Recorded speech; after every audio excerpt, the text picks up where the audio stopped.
Everyone. So in this class we will learn about solving with respect to the congruence of the equation. So congruence of the equation will always be in the form of Ax is congruent to B mod m. As we know that if we have a relation called as A congruent to B mod m, then this implies that m will divide A minus B. Okay, so now you will be given the equation Ax congruent to B mod m. Now you need to find the value of the x, so that whenever the value of the x is being substituted over here, this equation should fit for me. For example, now 12x is congruent to 6 mod 15. Now you need to find the value of the x in such a way so that whenever it is being multiplied by 12, okay, and this product, let's assume that it's going to have some value like y, and this 6 is being subtracted, okay, and when it is divided by 15, it should leave the remainder to be 0. Okay, so you can keep on trial and error method. So I will place x is equivalent to 1. So 12 into 1, 12. 12 minus 6 is 6. 6 is not divisible by 15. So correspondingly to 12 into 2, 24. 24 minus 6 is 18. 18 is also not divisible by 15.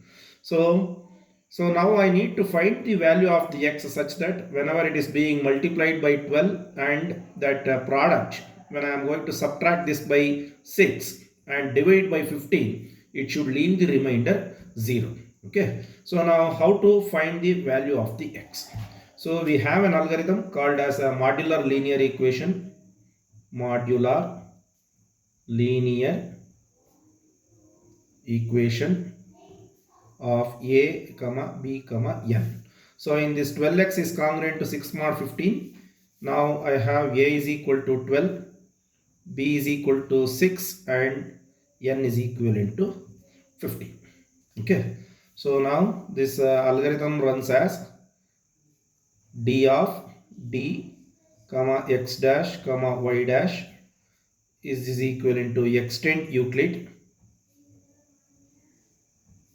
of a comma n. Okay, so now this d is going to be your GCD. GCD of which one? You need to find the GCD for a and as well as the n. So what is GCD? GCD is nothing but the greatest common divisor.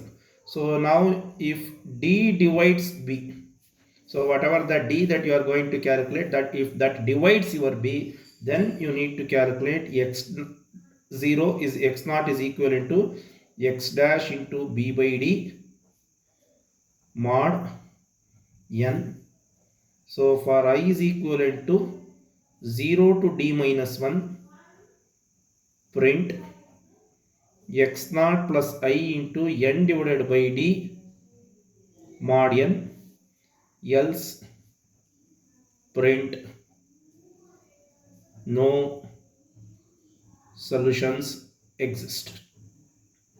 Okay, why here I am taking the loop for I is equal to 0 to d minus 1, because now I am going to find many values of the x, that one which is going to fit for this equation. Okay, so typically if it is d up to d minus 1, you need to calculate. Okay, so now let's find the GCD of 12 and 15. Okay, so now a very simple method to find the GCD 12 and as well as 15. You take the bigger number 15, 12, 12 ones are 12, so remainder is 3. So now 12, 3 fours are 12, remainder is 0. So whenever you are approaching the remainder to be 0, the number, that one which made the remainder to 0, that itself will be the GCD. So 3 is the GCD now. Okay, so with reference to this one, now I can write 3 is equivalent to 15 minus 12 into 1. Okay, so now this is also is equivalent to 3 is equal to 15 into 1 minus 12 into 1. Okay, so now The GCD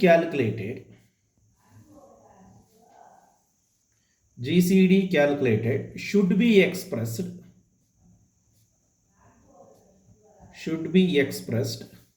in AX plus BY. So where now A is my 12, B is my 15. So this is nothing but minus, 12 into minus 1 plus 15 into 1, that is equivalent to y. So now here you can find that x is equivalent to minus 1 and y is equivalent to 1 from here. So now I am not in need of the value of the y. So now I am taking x is equivalent to minus 1. So this becomes my x dash. Okay, so now I will calculate x dash is equivalent to x dash into b divided by d mod n.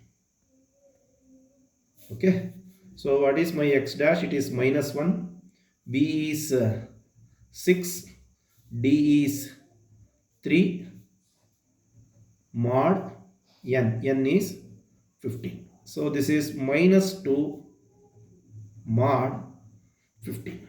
So as we know from the number theory that whenever you are having a negative number with respect to the a mod b, how to find with respect to this x naught? It is nothing but what value if you are going to add this 2, that will leave the remainder 0 by whenever it is divided by 15. Okay, so now I have x naught is equivalent to 13 because 13 plus 2 is 15. 15 divides 15. So my x naught is equivalent to 13. Okay, so here you can check whether this satisfies my equation or not. 12 into 13 is congruent to 6 mod 15. So 12 into 13 is 156 is congruent to 6 mod 15. Okay, so now 15 divides 156 minus 6, that is 15 divides 150. So this is 2.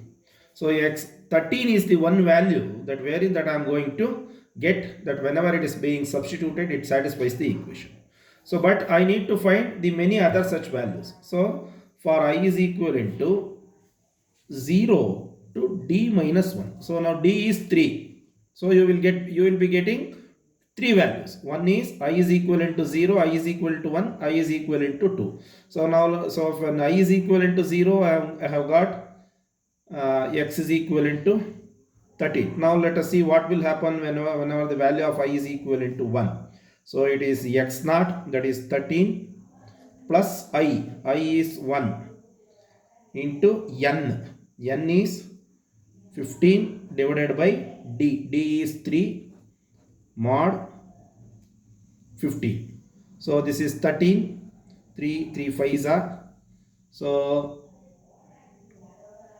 13 plus 5, 18. 18 mod 15 is 3. Okay, so when the value of I is equivalent to 2, again it is 13 plus 2 into 15 divided by 3 mod 15. So 3 ones are 3 5s are, 2 5s are is 10. 13 plus 10 is 23. 23 mod 15 is 8. So the values that one which satisfies my equation are 13, 3 and 8. So here you can verify. I have already verified for x is equivalent to 13. You can verify even for 3. 12 into 3, that is 36. 36 minus 6 is 30 and 30 is divisible by 15. So this is also matches well. So when the value of x is equivalent to 8, 12 into 8 is 96. 96 minus 6 is 90 and 90 is divisible by 15. So 13, 3, 8. These are the values that wherein that I am going to get for the solution for the congruence equation. 12x is congruent to 6 mod 15.